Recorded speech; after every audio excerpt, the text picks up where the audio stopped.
Too late, cock. Too late. For the town's half over with its mourning. The morning's busy as bees. There's the clip-clop of horses on the sun-honeyed cobbles of the humming streets, hammering of horseshoes, gobble, quack and cackle, tom-tit-twitter from the bird-ounce boughs, braying on donkey down.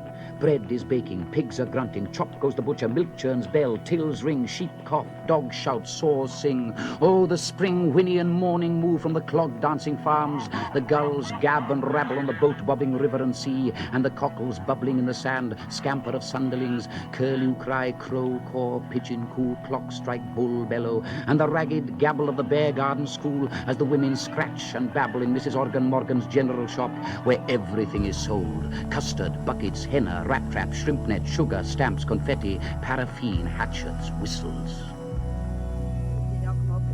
La-di-da. Got a man and built well?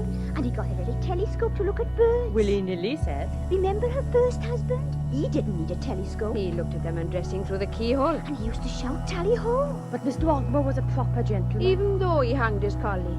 Seen Mrs. Butcher Bynum? She said Butcher Bynum put dogs in them inside. Go on, he's pulling her leg. Now don't you dare tell her that, there's a dear. Or she'll think he's trying to pull it off and eat it. There's a nasty lot live here when you come to think of it. Look at that no-good boyo now. Too lazy to wipe his snout.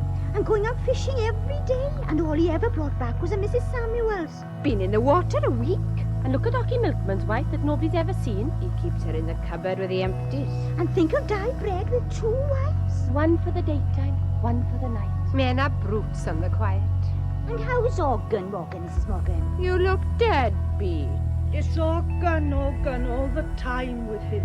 Up every night until midnight playing the organ. Oh, I'm a martyr to music. Outside, the sun springs down on the rough and tumbling town.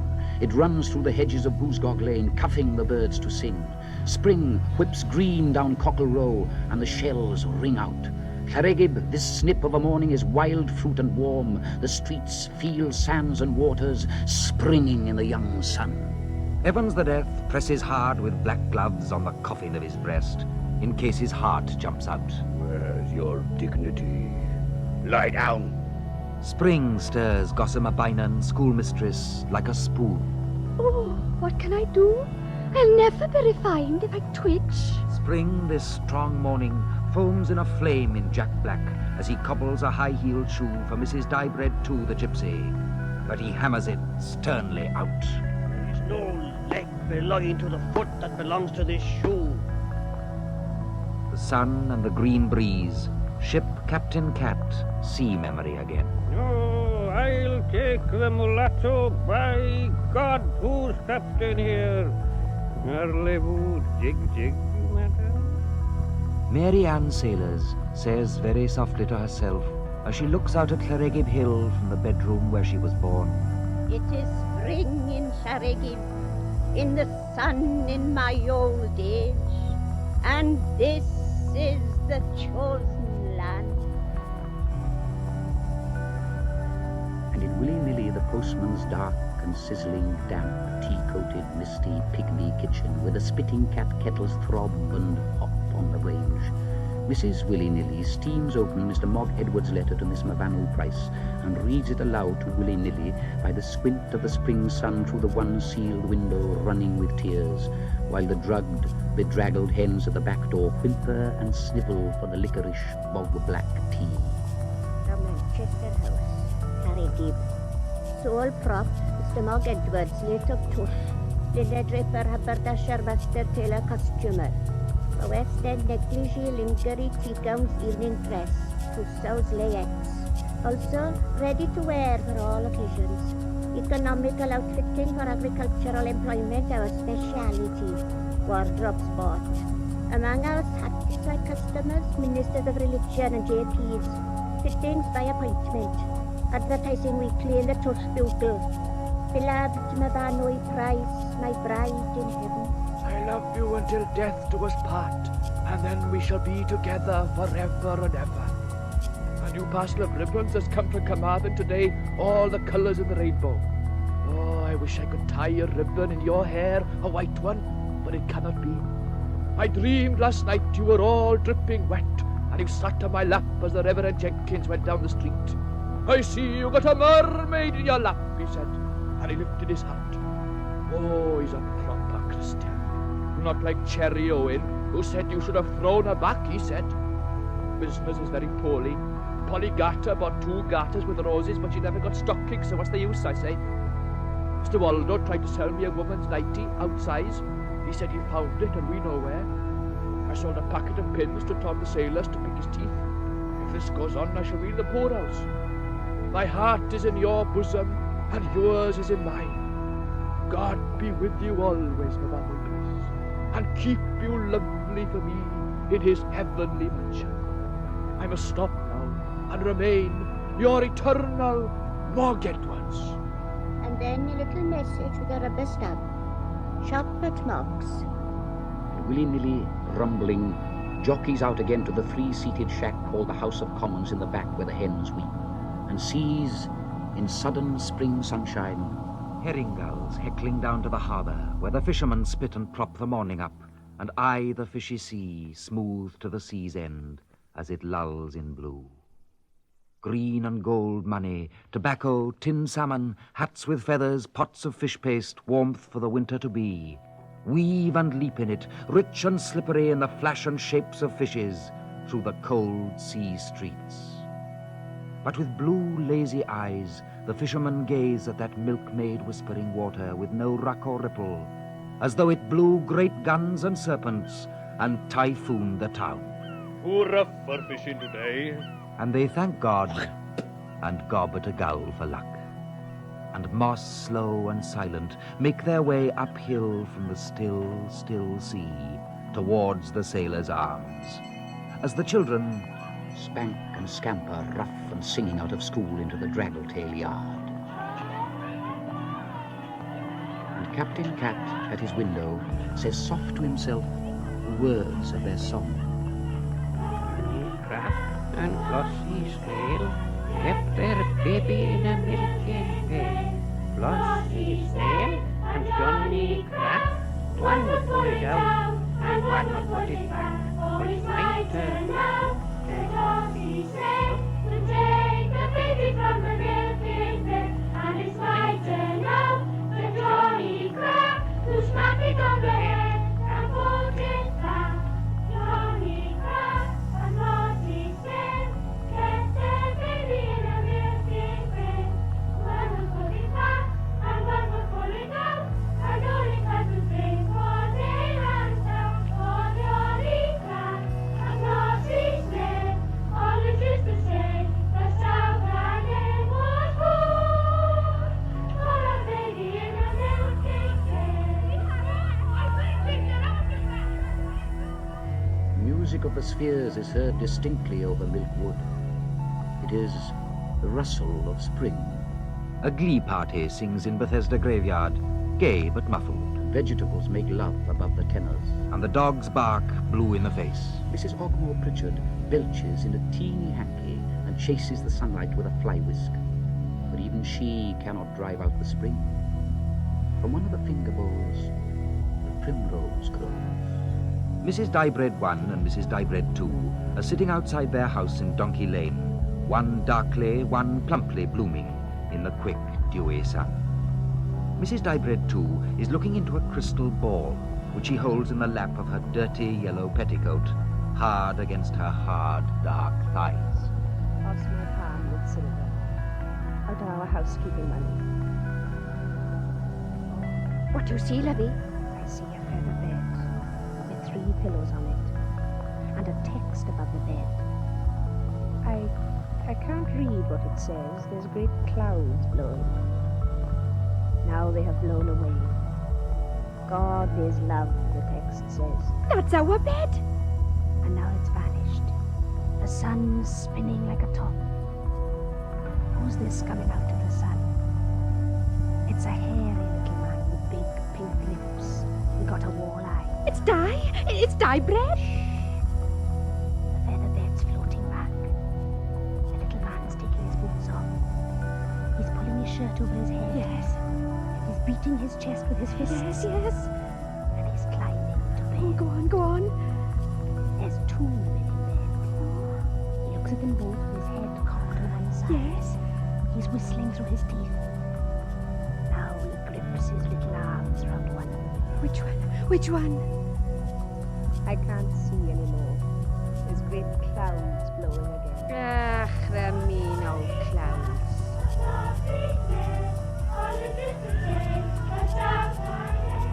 The morning is all singing. The Reverend Eli Jenkins, busy on his morning calls, stops outside the welfare hall to hear Polly Garter as she scrubs the floors for the Mothers' Union dance tonight.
Praise the Lord, we are a musical nation.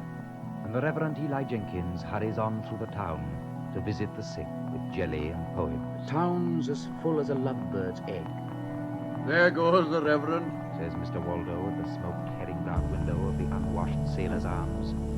with his brolly and his oats. Fill 'em up, Sinbad. I'm on the treacle today. The silent fishermen flush down their pints. Oh, Mr. Waldo, Sighs Sinbad sailors. I dote on that gossamer Bainan. She's a lady all over. And Mr. Waldo, who is thinking of a woman soft as Eve and sharp as sciatica to share his bread pudding bed, answers, Oh, lady that I know is. And if only Grandma died, cross my heart, I'd go down on my knees, Mr. Waldo, and I'd say, Miss Gossamer, I'd say. Hey, ding-a-ding-a-ding, sweet lovers, lovers, Polly Garter sings, still on her knees. Tom, Dick, and Harry were three fine men, and I'll never have such again. The morning school is over, and Captain Cat, at his curtained schooner's porthole open to the spring sun tides, hears the naughty, forfeiting children tumble and rhyme on the cobbles. When you got the boys, they make such a noise. Boys, boys, boys, come along to me. Boys, boys, boys, kiss Gwenny where she says, I'll give her a penny. Go on, Gwenny. Kiss me in Bush Gog Lane. Oh, give me a penny. What's your name? Billy. Kiss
but with a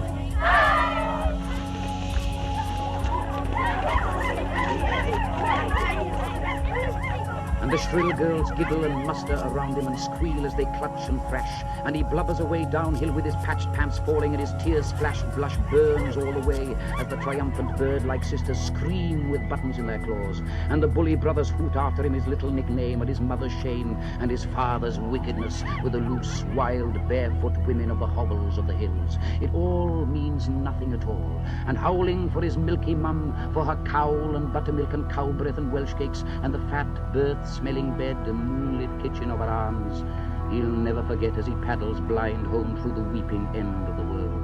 Then his tormentors tussle and run to the Cockle Street sweet shop, their pennies sticky as honey, to buy from Miss Mavamil Price, who was cocky and neat as a puff-bosomed robin, and her small round buttocks tight as sticks, gobstoppers big as wens that rainbows you suck, brandy balls, wine gums, hundreds and thousands, licorice sweet as sick, nugget to tug and ribbon out like another red rubbery tongue, gum to glue in girls' curls, crimson cough drops to spit blood, ice cream cornets, dandelion and burdock, raspberry and sherryade, pop goes the weasel in the wind. Gossamer Bynum high heels out of school. The sun hums down through the cotton flowers of her dress into the bell of her heart, and buzzes in the honey there, and couches and kisses, lazy, loving and boozed, in her red-berried breast. She blazes naked past the sailor's arms, the only woman on the die-atomed earth. Sinbad sailors, places on her thighs, still dew-damp from the first man-growing cockcrow garden, his reverent goat-bearded hands. I don't care if he is common. She whispers to her salad-day deep self. I want to gobble him up. I don't care if he does drop his H's. She tells the stripped and mother of the world, big-beamed and eve-hipped spring of herself, So long as he's all cucumber and who. Sinbad sailors watches her go by, demure and proud and schoolmarm in her crisp flower dress and sun-defying hat, with never a look or lilt or wriggle. The butcher's unmelting ice-maiden daughter, veiled forever from the hungry hug of his eyes. Oh, Gossamer Bynum, why are you so proud? He grieves to his Guinness. Oh, beautiful, beautiful Gossamer Bee, I wish that you were for me. I wish you were not so educated. She feels his goat beard tickle her in the middle of the world like a tuft of wiry fire, and she turns in a terror of delight away from his whips and whiskery conflagration, and sits in the kitchen to a plate heaped high with chips and the kidneys of lambs. In the blind-drawn, dark dining room of schoolhouse, dusty and echoing as a dining room in a vault, Mr. and Mrs. Pugh are silent over cold, grey cottage pie. Mr. Pugh reads, as he forks the shroud meat in, from Lives of the Great Poisoners. He has bound a plain brown paper cover round the book. Slyly, between slow mouthfuls, he side-spies up at Mrs. Pugh, poisons her with his eye, then goes on reading. He underlines certain passages and smiles in secret, Bananas. Do not read at table. says Mrs. Pugh. She swallows a digestive tablet as big as a horsebill, washing it down with clouded pea soup water. Some persons were brought up in pigsties. Pigs don't read at table, dear. Bitterly she flicks dust from the broken cruet. It settles on the pie in a thin gnat rain. Pigs can't read, my dear. I know one who can.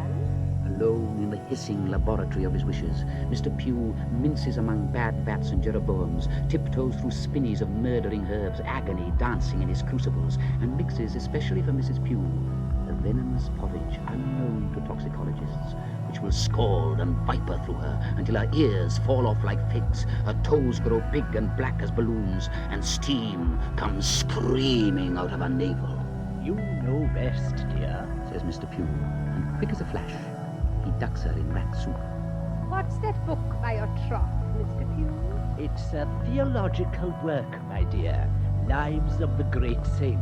Mrs. Pugh smiles. An icicle forms in the cold air of the dining vault. I saw you talking to a saint this morning. Saint Polygata.